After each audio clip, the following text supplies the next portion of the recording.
The event was supposed to be straightforward, a stage Chris Christie knew well. For years he had thrived on sharp commentary, blunt talk, and the occasional verbal jab that kept headlines spinning. He had built his career on being outspoken, a politician unafraid to say what others only thought. Yet on that day, his instincts betrayed him. Facing a room of reporters, colleagues, and cameras that broadcast every movement live, he made a choice that would reshape the narrative of his career. Instead of challenging ideas or policies, instead of critiquing Jasmine Crockett's positions on pressing issues, he reached for something personal, something cheap, something that he thought might get a laugh. He made a remark, mocking her weight. The words seemed to leave his mouth faster than he could process their impact. Christie, known for his own battles with weight that had long been the subject of both humor and criticism, decided to lean into that same territory against Crockett. The irony was not lost on those in attendance, nor on the countless people who would later watch the clip online. A man who had endured ridicule for his appearance decided, in that moment, to project that same ridicule onto someone else, hoping the punchline would deflect attention or boost his dominance in the room. But the audience was not amused. The moment landed not as a clever quip, but as an awkward miscalculation. The silence that filled the space was sharper than any heckle. Cameras caught the subtle shifts in expressions, the raised eyebrows, the discomfort, even embarrassment among those who had been listening. Christie, perhaps realizing that the reaction wasn't what he anticipated, tried to mask his misstep by adjusting his posture, shuffling papers, and moving into his next talking point. But the remark was already out there, etched into the ears of everyone who had heard it. In the age of social media, it was a guarantee that it would not simply vanish into the background. What made the remark more damaging was its lack of necessity. Christie wasn't cornered, wasn't under attack at that moment, wasn't even pressed by Crockett in a heated exchange. He had volunteered the insult, offered it unprompted, as if trying to remind the room of his ability to dominate through words. Yet domination requires timing, wit, and an audience willing to go along with you. On this day, he had none of those things. Instead, what the cameras captured was the image of a seasoned politician stepping off his own pedestal. Observers later noted that Christie's tone carried an undercurrent of arrogance, a belief that he could still deliver lines that stung without repercussion. But the cultural landscape had shifted. Body shaming, especially in a professional setting, wasn't just considered tasteless. It was seen as a disqualifying weakness. Crockett, standing nearby, didn't rush to counter him. Her silence in those first seconds was as loud as anything she would later say. She let the weight of his words hang in the air, a deliberate pause that allowed everyone in the room to recognize the pettiness of his jab before she even addressed it. Christie, on the other hand, misread the silence as something to push past, not realizing it was judgment solidifying around him. His years in the spotlight had conditioned him to believe that boldness equaled strength, that bluntness translated into authenticity. But this was not boldness. It was cruelty. This was not bluntness, it was insecurity disguised as humor. And as soon as he crossed that line, the perception of him began to change. Journalists who covered the event later wrote about the moment not as a sharp clash of ideas, but as an unnecessary personal attack. The headline was no longer about policy proposals or the political stakes of the day. Instead, it became about a veteran politician who chose to go low and found the ground beneath him collapsing. The weight comment overshadowed everything else, reducing hours of planning and preparation into a single clip that would circulate online endlessly. Christie had built a reputation on his ability to read a room and to challenge opponents with force. Yet this time, his instincts betrayed him, leaving him looking less like a strategist and more like a man struggling to hold attention in a space where dignity mattered. The miscalculation was glaring. He didn't just take aim at an opponent, he revealed something about himself. In that one remark, Christie showed that he wasn't leading the conversation anymore. He was reacting, grasping, and trying to hold on to a brand of politics that no longer had the same power it once did. The jab, meant to sting Crockett, backfired with astonishing speed. In a matter of seconds, the room turned against him, not with boos or gears, but with silence and even more damning response. It was the silence of people who knew they had witnessed a mistake, so out of touch, it bordered on self-sabotage. For Chris Christie, it was the beginning of an unraveling that no speech or apology would easily repair. Jasmine Crockett had been underestimated before. She had faced dismissive remarks, interruptions, and attempts to sideline her voice in conversations that mattered. But she had also built a reputation for being sharp, measured, and unwilling to let disrespect pass without a response. When Chris Christie mocked her weight in that press event, the room seemed to freeze, waiting to see if she would respond with anger, retreat, or silence. What happened instead surprised everyone watching, including Christie himself. She didn't raise her voice, didn't match insult with insult, and didn't let the sting of his words dictate her tone. Instead, Crockett looked directly at him, the kind of look that carried focus and clarity. Then she calmly told him that mocking someone's appearance didn't make him clever, it made him small. She said that people who truly had confidence in their leadership didn't need to tear others down to prove it. The jab he had delivered bounced off her, but the way she reframed it left him standing exposed in a way he hadn't anticipated. Christie had always leaned on being blunt, priding himself on a style that mixed humor with confrontation, but Crockett flipped that strength into a weakness by pointing out that such behavior revealed insecurity rather than authority. In that single moment, she shifted the conversation. What had been a petty insult was now a lesson about leadership. What Christie thought would earn a laugh became a teachable moment for everyone in the room, one that turned him into the subject of critique rather than the author of the punchline. Her words didn't come across rehearsed or forced. They carried the weight of authenticity, the kind of response that comes not from strategy but from experience. Crockett had likely seen countless examples of people in positions of power relying on ridicule to maintain control, and she had no intention of letting this one slide into history without calling it out. Her calmness was her armor, and the contrast between her composure and Christie's failed attempt at humor made her appear stronger by the second. The audience noticed. Journalists shifted in their seats, not to scribble down Christie's policy points, but to capture every word Crockett said. Reporters who had come to cover routine political sparring suddenly realized they were watching something that would define the day's news cycle. Crockett didn't just parry his attack, she redefined the terms of the exchange. By refusing to be rattled, she turned his attempt at belittlement into evidence of his weakness. Christie, for his part, tried to smile, tried to play off the exchange as light, but the damage was already visible. His face carried the frustration of a man who realized he no longer had the upper hand. Crockett's response didn't just neutralize his remark, it cast him in a dimmer light than he had anticipated. People began to see her as dignified and confident, and him as petty and defensive. The power of her response spread quickly beyond the room. Clips of the moment hit social media, and users praised her for not stooping to his level. They shared her words, adding commentary about how she had handled the situation with grace. Hashtag circulated, not mocking her, but mocking him, highlighting the irony of a man with his own history of being teased about weight, turning the same insult towards someone else. It was a moment where the court of public opinion didn't just side with Crockett, they elevated her. Crockett's.com response also struck a chord because it showed restraint in a culture where anger often dominates exchanges. She could have chosen to fire back with a remark about Christie's own weight, and no one would have been surprised if she had. Instead, she refused to make it about appearances at all. She made it about substance, about what leadership really meant. In doing so, she held on to the moral high ground, while still delivering a response that hit harder than any insult could. For Christie, the sting of her response wasn't in what she said alone, but in how it positioned him. He looked like a man out of step with the times, clinging to old tactics that no longer worked, while she looked like a leader who could navigate disrespect without losing her composure. In politics, perception is everything, and in that moment, perception shifted dramatically. What lingered wasn't just Crockett's words, but the image of her standing strong while Christie looked deflated. Her response became the highlight reel, the clip replayed again and again, overshadowing anything else that might have been discussed that day. What Christie had framed as a joke became the very reason his standing in the room collapsed. Her calm counterpunch not only silenced him in the moment, but also ignited a broader conversation about what kind of behavior the public would no longer accept from its leaders. The ripple effect of Chris Christie's remark was immediate, and it spread far beyond the room where it happened. At first, it was the stunned silence that defined the atmosphere. But once the clip of the exchange between him and Jasmine Crockett surfaced online, silence turned into outrage. Viewers weren't just criticizing the fact that he had made a cheap jab, they were questioning why a seasoned politician would think it was acceptable at all. Comment sections, op-eds, and television panels lit up with the same theme.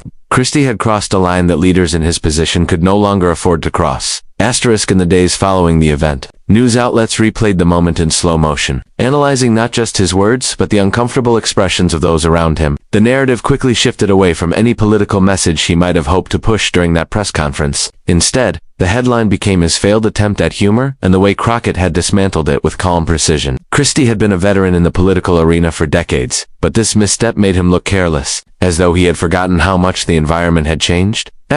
Critics from across the political spectrum weighed in. Some argued that Christie should have known better, given that he himself had been a target of endless commentary about his own weight over the years. Others pointed out the hypocrisy of a man who had once spoken about the toll of personal insults, now turning around and delivering one himself. Even his allies struggled to defend him. They tried to shift focus back to policy, but the public wasn't interested. The clip had gone viral, and in the court of public opinion, Christie had already been tried and found wanting.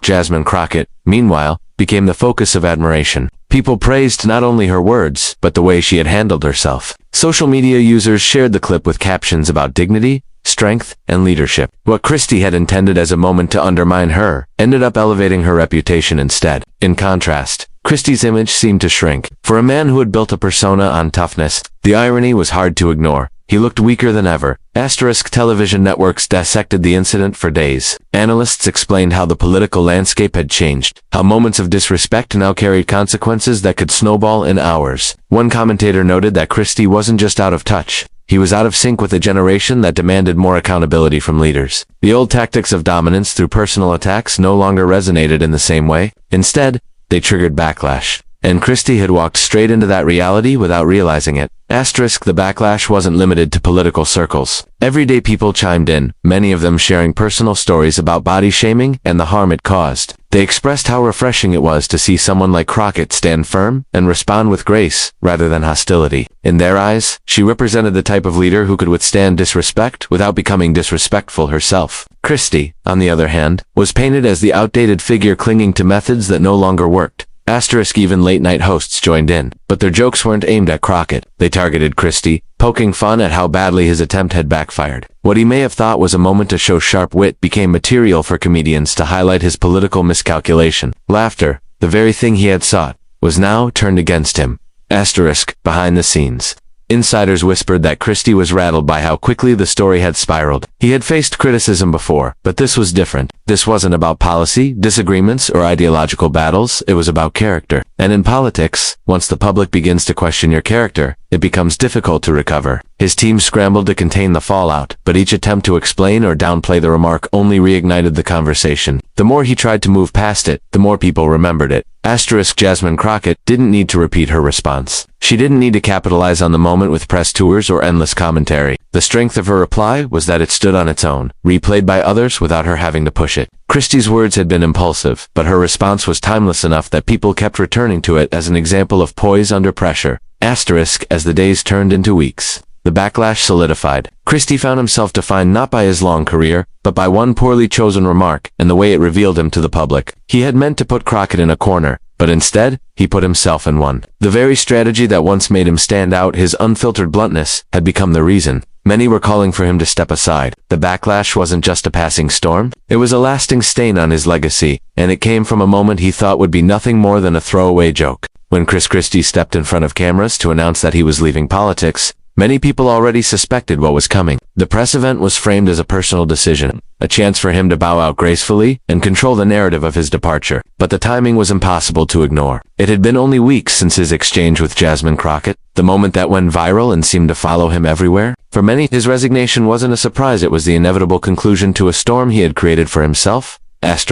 Christie stood at the podium with the familiar firmness he had carried for years, but there was something different in his tone. He spoke about family, about wanting to spend more time away from the chaos of public life, and about having given enough of himself to politics. Yet as he worked through his speech, reporters could sense that his words didn't quite cover the reality of the situation. His legacy had been reshaped, not by decades of service, but by one moment that made him appear out of touch, petty, and weakened. The weight joke had not just been a slip of the tongue, it had become a defining marker of his career's end. What once might have been brushed aside as an offhand comment had turned into a cultural flashpoint, amplified by the way Crockett handled it. Her calm response became the clip that people shared again and again, while his smirk and insult became evidence of why many believed he no longer belonged in leadership. Christie had prided himself on being a fighter, someone who never backed down, but now he was walking away, not with the roar of defiance but with a quiet admission that the fight had ended. For his critics, his departure was validation. They argued that politics had evolved, that leaders could no longer rely on old tactics of bluster and personal attacks to maintain power. The fact that Christie had chosen to leave right after the backlash only underscored how much damage that moment had caused. It wasn't simply about Crockett winning an exchange, it was about Christie losing his footing in a political environment that had no tolerance for the kind of jab he thought was harmless. Supporters tried to frame his exit as a decision made on his own terms, but even they struggled to separate it from the viral moment that had tarnished his reputation. Editorials reflected on his career, acknowledging his accomplishments, but always circling back to the same conclusion, that his downfall was accelerated by a single insult that revealed the limitations of his approach. Christie had been known for being brash, but brashness without substance no longer had the same appeal. Meanwhile, Crockett's stature only grew. She didn't need to gloat or point back to the exchange, others did it for her. Her refusal to respond with equal cruelty became part of the narrative of why Christie was leaving. She represented composure and a new kind of strength, while he represented a style of politics that seemed to have reached its expiration date. The contrast between the two leaders couldn't have been more striking. One stood taller, figuratively, because she rose above the insult. The other stepped down, literally, because he couldn't recover from the fallout.